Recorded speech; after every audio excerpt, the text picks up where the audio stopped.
Greetings, everyone. This is December 1st, 2016. I was reading today about, or actually listening to a video today, about the Mandela effect.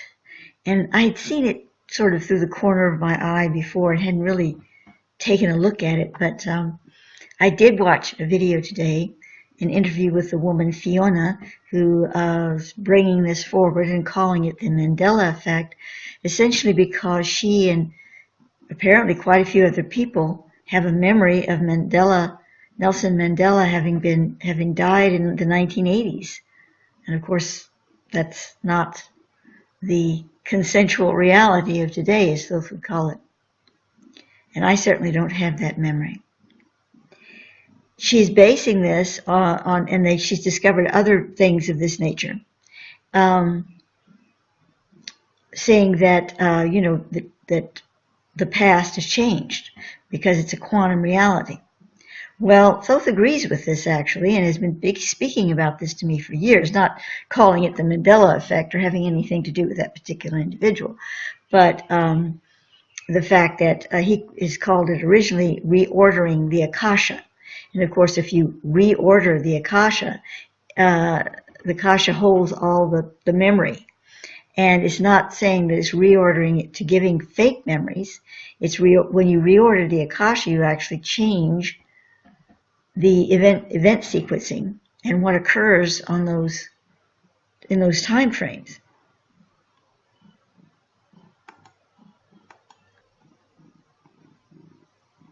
This certainly does have to do with quantum reality. It is the intrinsic nature of it that we are able to reorder the Akashic. And the term reorder doesn't imply that you can go in and just change anything you want. It implies that you can order it, reorder. And order means balance in this context. You're ordering it, you're placing a balance, you're giving it a balanced state of equation. So anything within that timeline that has been out of balance would be put into balance. Now, technically speaking, he's saying that, for somebody to entirely reorder their personal Akasha would be quite a feat. Not impossible, certainly not. But for us on this planet at this time, not an easy thing to do. It has been done by savant beings, by master beings, by, such, but it's not something you, me, and I can do that easily. However, what we can do is we can reorder aspects of it, little portions of it. And we can change, especially, we can reorder things in our current lifetime in very minuscule ways, but even the most minuscule of ways in reordering it can greatly affect our ability to interact with life in a more positive way at this time. So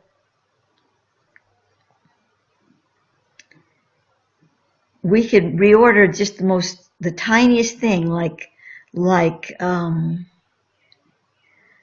gosh, I don't even have a frame of reference to give it at the moment, but something so small you would not think of it as any real importance, but things are connected in very intricate ways. It's the quantum entanglement. And by reordering that one tiny little particle, you could change things enough in your Akasha to make you feel balanced and more centered, and to look back on your current lifetime and say, well, okay, this occurred, let's say, child abuse. Let's say you were abused as a child. Well, maybe you wouldn't have the wherewithal to reorder the entire event so that you never were abused as a child, although that is possible. I'm not putting that out of the picture.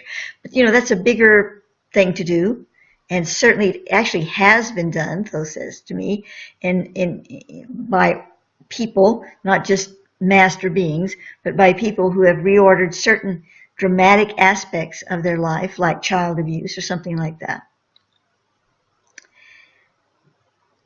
But the more normal, not normal, the more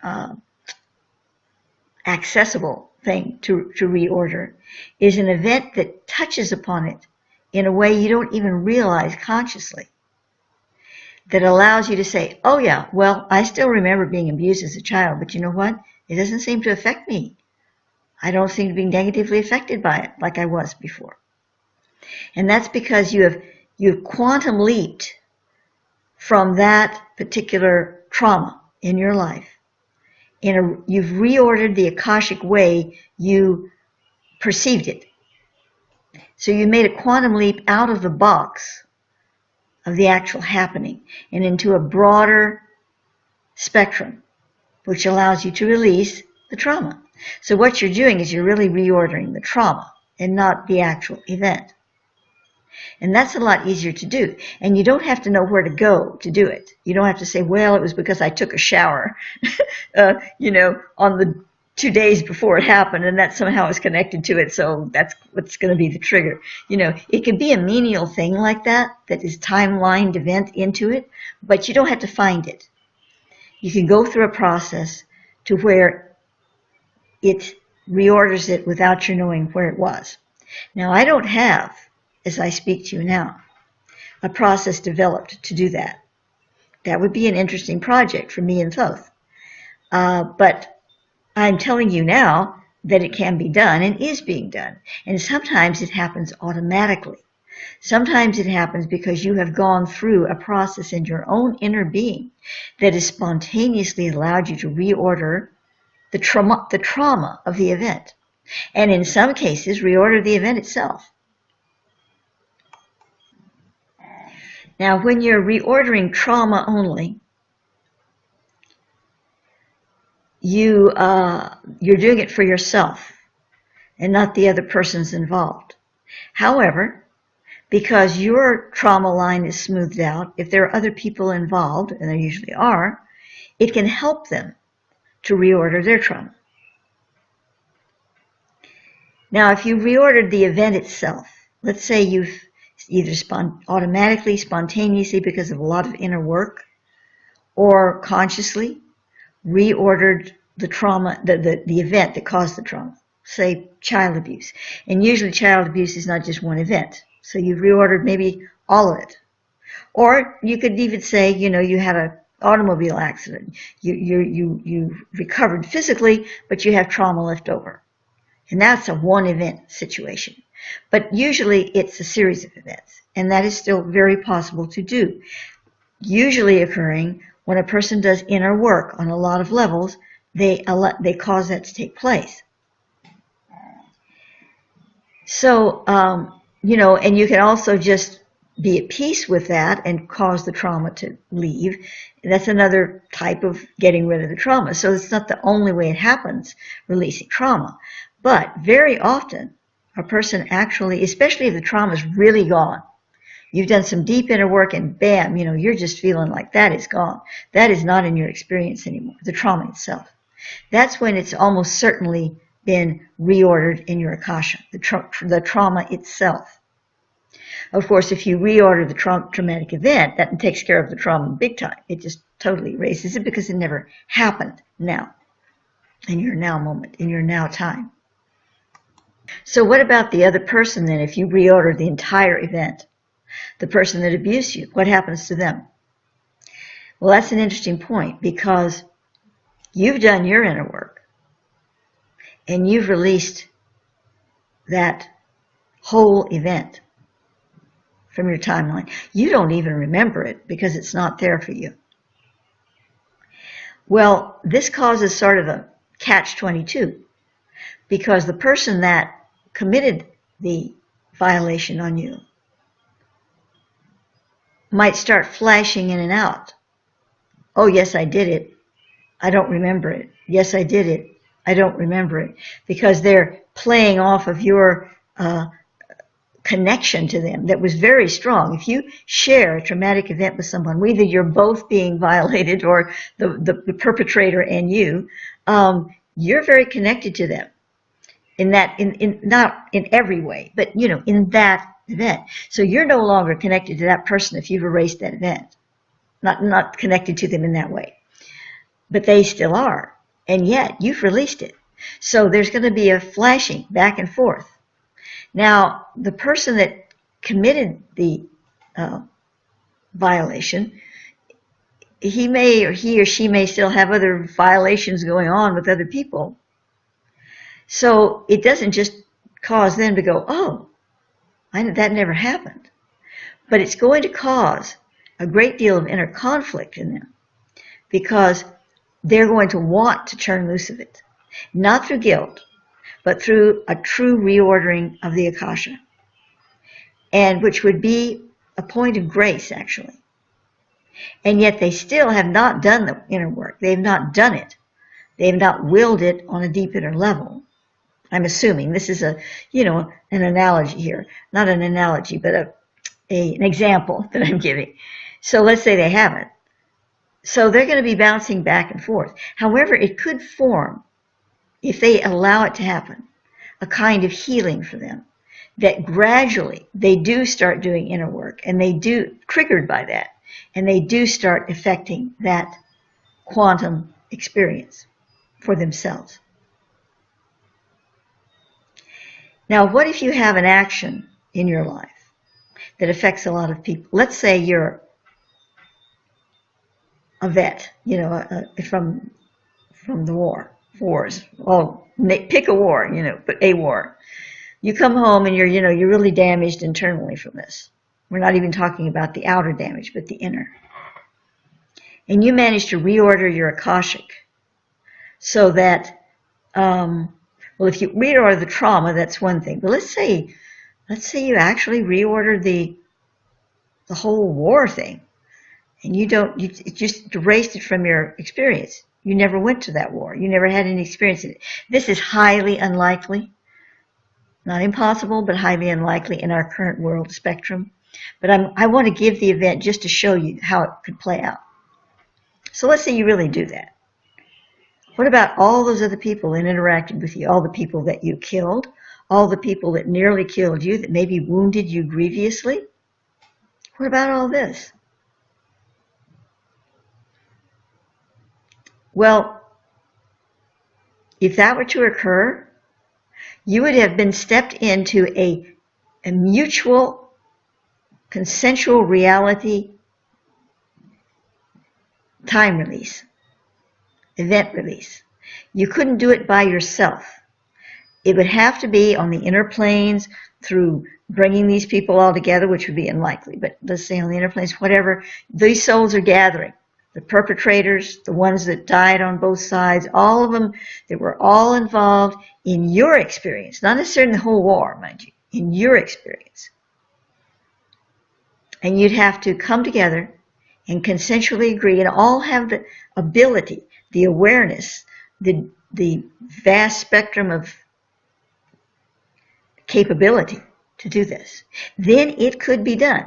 Now, as I said, this is not something that's really going to happen. Okay, because not in our world spectrum, but it does happen.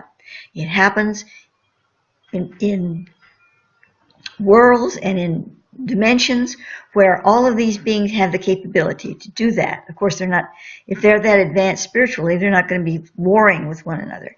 However, there are situations where they have advanced past that warring aspect. I'm going to call it war because this is what we're talking about here. And they can go back and heal the incarnational areas. Now we're dealing with past lives where that occurred. And if enough souls get together that are highly advanced to do so, whole wars can disappear from our timelines. Has it happened in this earth? I honestly don't know. I've not been privy to that information at this time as I speak. But I know it is done in some worlds, in some domains. It is accomplished and is feasible for us if we're in our future selves looking at the wars we're creating now. So, what if that's taking place? What if our future selves are erasing wars that we've created? Maybe wars that completely annihilated this planet. But we're still here, aren't we? And we have no memory of such wars. So this is an interesting conjecture. I'm here on an article that I wrote in 2014 on the Rendlesham Code and High Brazil. We're not going to go into this whole article because it's off topic largely, but there is a part of it that relates. I was watching a video on the famous Rendlesham Forest UFO landing by a U.S. military base in the UK in 1980. Discussed was the binary code given one of the officers when he touched a symbol on the spacecraft. In 2010, it was deciphered through a binary coding computer that was not available in the 1980s. So this is pretty dramatic. The man touched the ship. He got all this coding stuff. He wrote it down. It was so ingrained in his mind he could do so, but nobody could understand it. And then because that was 1980, but then in 2010, it was able to be, coded, brought out, translated, whatever.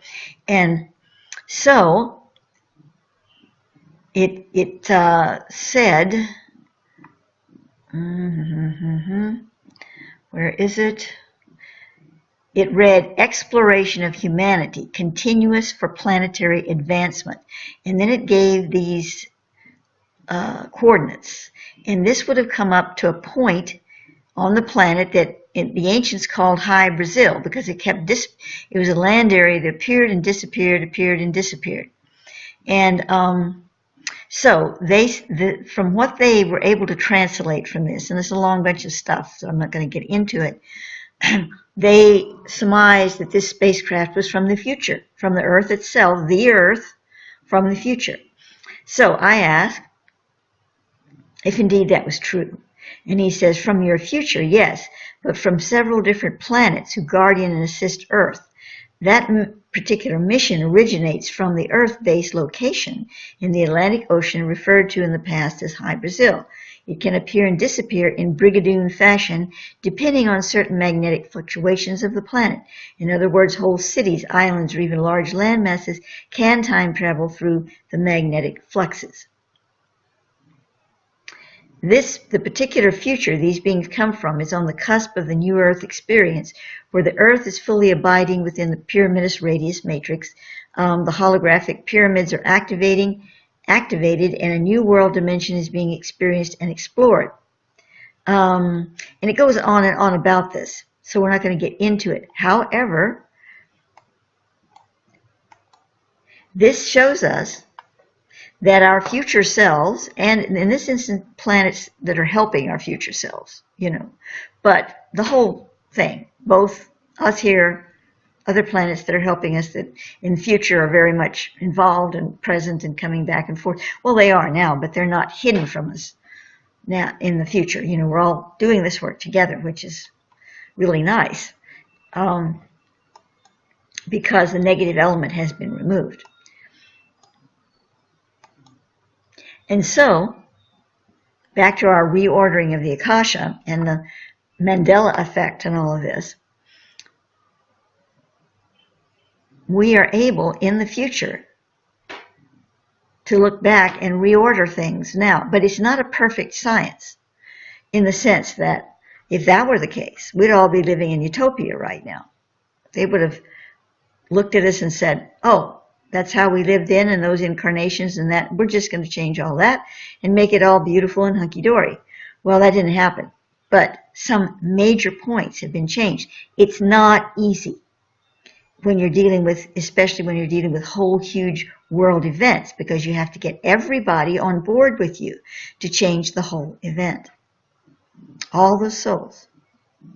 So that's not the only way they're helping us from the future. Obviously, they have other ways they're doing it as well. And there are all kinds of things we could get into here that I'm not going to in this particular video that would show how that works, at least to some degree. I don't have the whole picture, believe me. I don't have the whole picture of anything. I'm just giving you the little snippets that come my way. So, but let's get back, to looking at this. Yeah, we see things, some people remember things one way, and it's not that we're just not remembering it correctly. Things have shifted, but some people didn't get the shift. they didn't see it quite that way. Now that kind of shifting, where some people remember Mandela dying in 1980s and others don't. That's not something that somebody did because they were, needing to cure themselves of, heal a trauma or whatever. That kind of thing is natural quantum leaping. It occurs, I say natural. It's if you have all these little dots moving around. Think of a cell. Or think of blood. Blood is good. Look at the blood under a microscope. You've got all these little things going on. All these little corpuscles and things, and they're all moving and they're bumping into each other, and some of them are dividing and some of them coming together, and all these things happening in there. Same thing with cell. Any of this, it's just going. Well, that's what we're doing. If you could look at us all as little cells, and the planet is the membrane, and we're all just floating around and bumping into each other and multiplying and subtracting and doing all this, and some are dying and some are being born and blah, blah, blah, and all this is going on. This is a natural matrix for quantum regulation. And quantum regulation is a natural autonomic, is that the word autonomic? Not automatic, I'm looking for another word. Well, let's forget that. Anyway, it's a natural function. This quantum regulation is what Thoth is calling it, in a system where you need to kind of, like you have a garden and there's weeds growing and you've got to trim the weeds, you got to, trim the plants so they grow in the right direction. All of this is sort of a natural function. Now, it doesn't cure everything, but it causes certain time experiences to change. And it's a bigger topic than I have the capacity to explore right now, or let's say the information to explore. So I'm not going to try to do that, but let's just say it's there. And that's sort of almost a natural selection of events that keeps things from completely destroying itself. That's the main objective of this natural state. Do not completely destroy yourself for the system itself. So that's really more what is addressing the Mandela effect. I want to call it the Mandela effect, the Mandela effect. But there are other contingencies and other things, wrapped inside it. I'm looking at the bigger picture, though. I'm more interested in the whole quantum entanglement and the way that the Akashic reordering takes place that causes the actual events to change. You see, the Akasha itself is the big kahuna. We think of, we did this, so then it goes up into the Akashic memory. Well, that's true. But it's the serpent biting its tail. Which comes first, the chicken or the egg? You really can't reorder the event. You reorder when you go into the Akasha, if you change the memory, you're changing the time sequencing. So you're changing how the memory formed in the event on the timeline.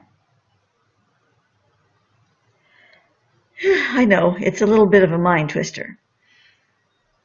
So if you wanted to really look at this in a twisting way, you could say that the Akasha came first and then the event was created. I mean, that's a way to look at it. Not the only way, but a way.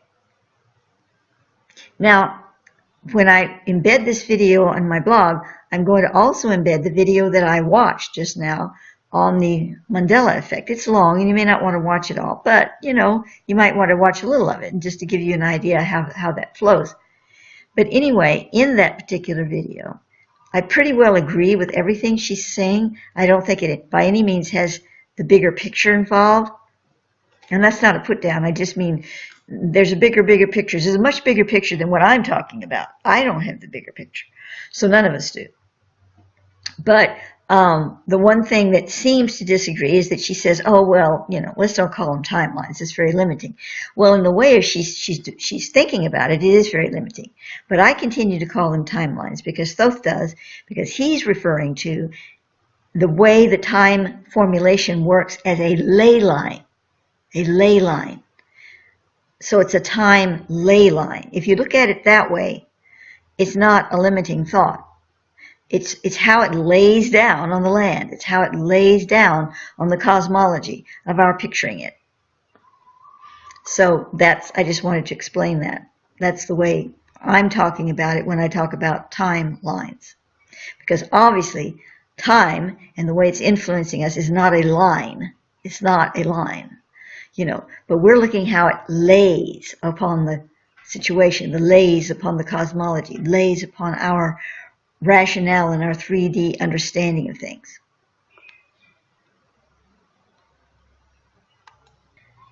So when we're working to heal ourselves, our bodies, our emotional states, our traumas of the past, whether it's in this lifetime or other lifetimes, it's actually the further away from you in your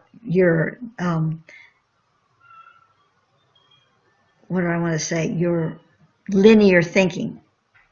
The further away usually is easier to heal, but not always, because sometimes you can make quantum points of reference that bring it really up close and personal to you from very, very far away in our timeline.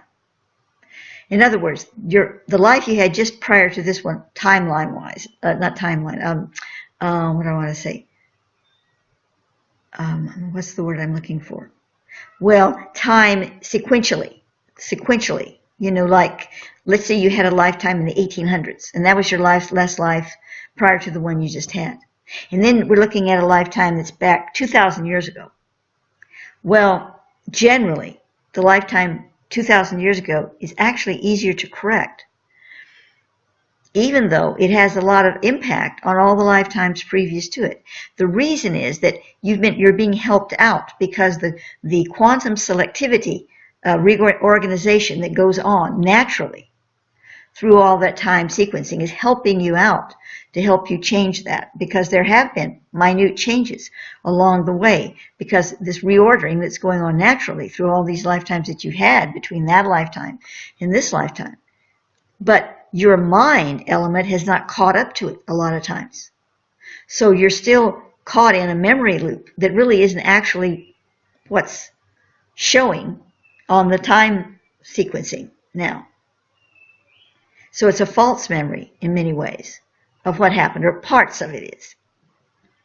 So that's what makes it easier for you to go in and to catch up and to say, oh, well, that wasn't so bad now, but there are a few other little things I'd like to reorder. Now, if you're closer in time, you don't have that much space to work with it. The reordering hasn't been so long in the coming. However, you don't have as many lifetimes where you've been reinforcing it either. So, you could say, well, it's really pretty close. But I can't say that, because for whatever reason, I still say that the more ancient it is, usually the easier it is to unfold it and to heal it, because there is that factor of time reordering, and that's the strongest factor. It's a natural selectivity in the time zone that keeps things ordered enough so that the whole thing doesn't self-destruct. Because if it did, everything would be self-destructing and we would not have anything. I'm not talking about this earth. I'm talking about everything would be back to ground zero. And for whatever reason, the universe, God, whatever, doesn't want that to happen. However, there is a however. There are instances where a way past time experience is really hard to unroot. And there are a lot of reasons that could be. And one is that there were many, many, many, many souls involved. And even though you're trying to just you can't reorder like a whole war by yourself, like we just discussed. You can reorder your trauma around it. And the trauma could be, but the trauma is still involved with, if the trauma is still involved with the whole war and the trauma of the whole experience on you, that could still be a little more difficult to do. And even though it's been filtering down through the ages and reordering naturally through the ages, you're really caught in a big loop, and it might be more difficult to do it if it's something like that. So you can see there's a lot of plays back and forth. I could go on and on and on. But so I don't want to get caught in a loop myself on this. But the point is that reordering past lives, any past lives, generally, is easier than reordering something in your current lifetime that took place, like something really traumatic, like child molestation or rape or something war where your trauma of the war that you just experienced in this lifetime, that sort of thing. So it's really harder to reorder what you're living now in the timeline rather than past incarnations. Generally speaking, we can always have to say generally speaking because there are always contingencies. There are always things that could make that different. And so now let us look at something else. Not entirely else, but still in the topic range, but it's kind of switching streams a bit here. Look at what's going on in our current world situation. It's pretty scary, you know? I mean, we try to stay heart-centered and deal with it best we can. But it really doesn't look too good. One could say we're coming to the end of times here. However, what if we're coming to the beginning of times? We're coming to the beginning of a new Akashic reordering, grand scale, big time, grand Akashic reordering, where a lot of things come together to cause it. One is the natural selection has reached a peak vibration, and we're being threatened big time with total annihilation of the planet. Another is we're coming up to light principle 40, ascension into the new Earth star. Well, at that point, the planet itself, yes, it turns into little molecules and, goes on into another form. But see, I'm not talking about planetary destruction. The universe, things are blowing up all the time in the universe. I mean, the universe is going, hey, it's no problem. We'll just, that's not what we're talking about when I'm saying that the universe doesn't want things utterly destroyed. It doesn't want a consciousness spectrum that is developing and growing and intended to flourish in a particular direction destroyed before that flourishing can take place and it can move into the next stage. Then what's left behind can go boom, no problem, because it's not a bad thing. It's just, going back into little molecules and going on its merry way to create other stars and whatever. So it's not trying to save physical systems. Physical systems are just transitory, like our bodies are. What it is reordering, this natural reordering thing, is to change systemic violations that are so severe that it would destroy the light program that we're living in, the wave we're surfing, the whole universe is surfing. So if a planet reaches a point where it might self-destruct before it gets to that enlightened transition, what we are calling, and what I am calling, Thoth and me, in this particular scenario, light principle 40 leading us into the new Earth star. If there is something that threatens us, that threatens destruction of this world before it reaches that, that is a big time no-no. The universe is going to step in and it's going to do some reordering. That doesn't mean that we might still have huge challenges and scary stuff happening, but it's going to take us through under the barbed wire and get us past that so that we can do what we need to do with this planet. And then the planet is just a part of the spaceship that, is what do you call it? Thrown away. My vocabulary is leaving me, discarded, and it burns up in the atmosphere, no problem. But we have to get to that point first before we can do this trajectory, I think I'm trying to say, ejectory, getting rid of it. So we are reaching that level right now where that coil could be touched. And if it is, it's a hot coil. And the universal angels, beings, whatever, are going to help us to move past it. And also the natural selection of the universe is going to start reordering the Akasha of the planet, enough so to get us past that. It's not going to be, oh, everything suddenly is all blooms and roses, but it's going to get us past the danger point where the planet blows up or humankind is completely eradicated again. Now, it has been eradicated before, and that's been allowed to happen because we still had time on our side before we reached LP40. Now we don't. We don't have that much time to completely build up the planet again, where almost all humanity is erased and we have to start over and we go through a whole other cycle and la la la. That was appropriate in the past.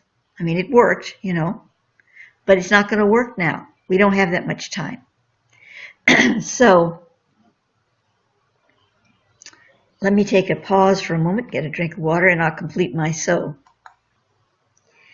And so it's really not just we sit back and let the universe deal with it. We all have to chip in here. We all need to realize on some level of our being that we are a determining factor in reordering the Akasha just enough, at least, so that we can scrape by and get to where we need to be for personal and planetary ascension, because we don't have enough time to go through another cycle. Now, why don't we? Okay, so let's say everything just went really downhill and there was just, you know, a few people left on the planet and we were back to going, how does this work?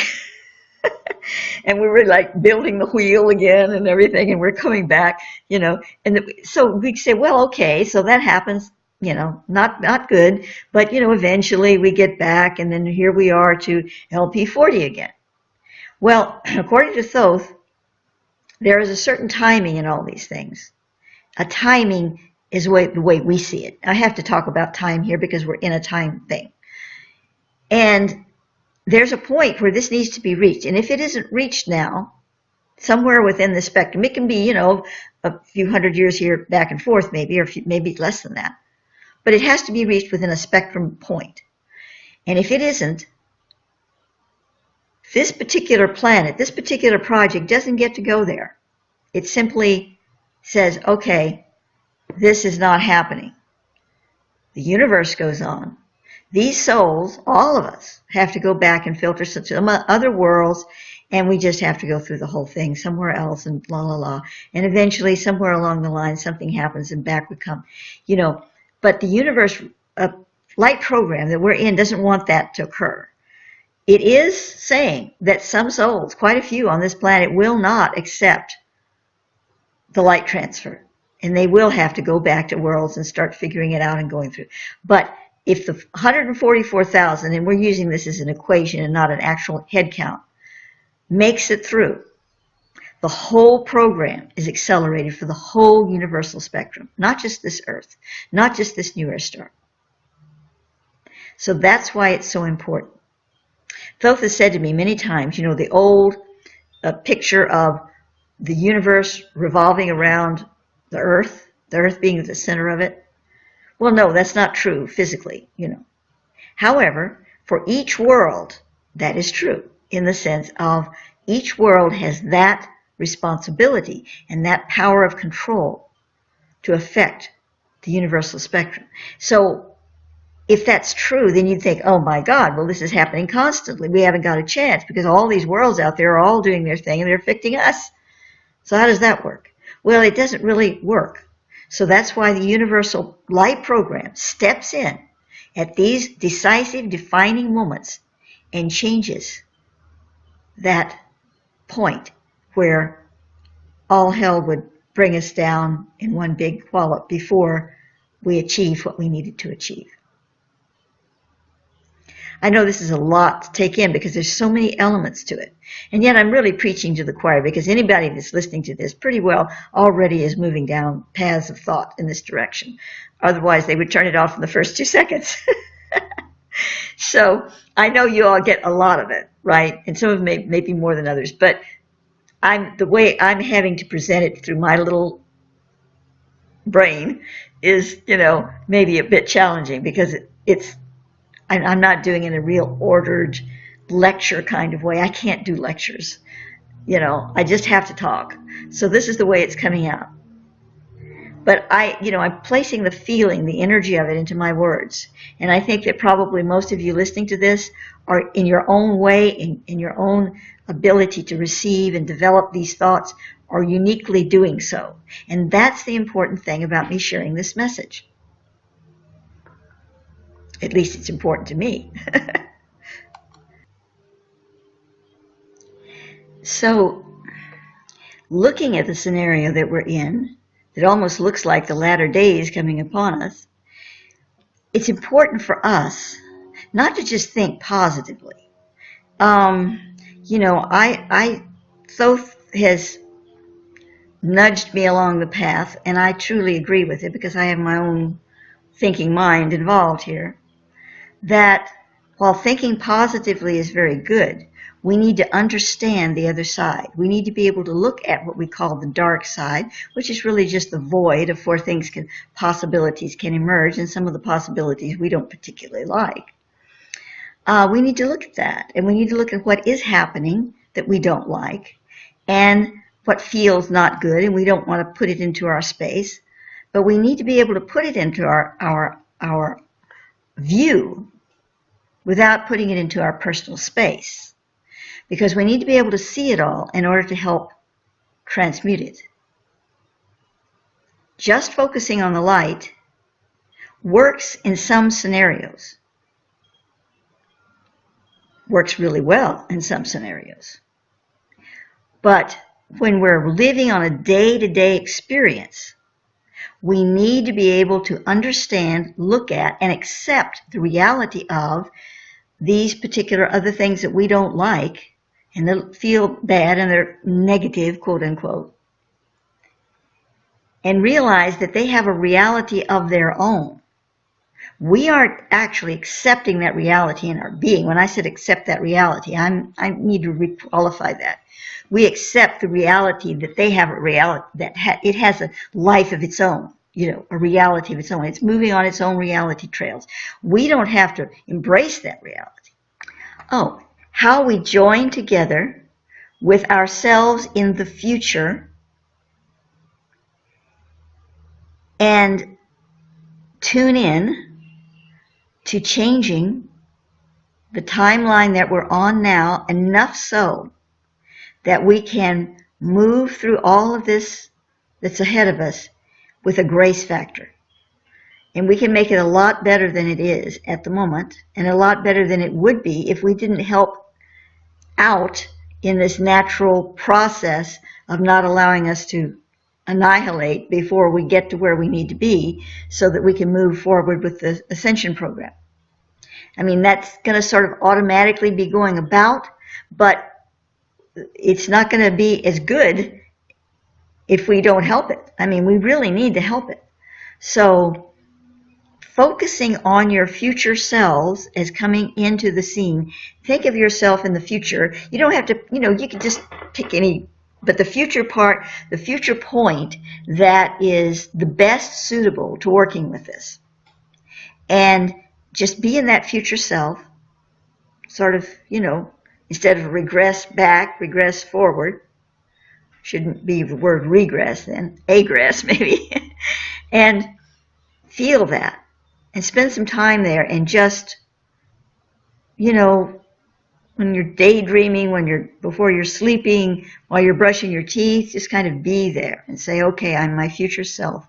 And I'm helping the universe to set this timeline on the right, highest and goodest, best course for planetary ascension, personal and planetary ascension. And so it is. So I guess that's really the crux of my message today.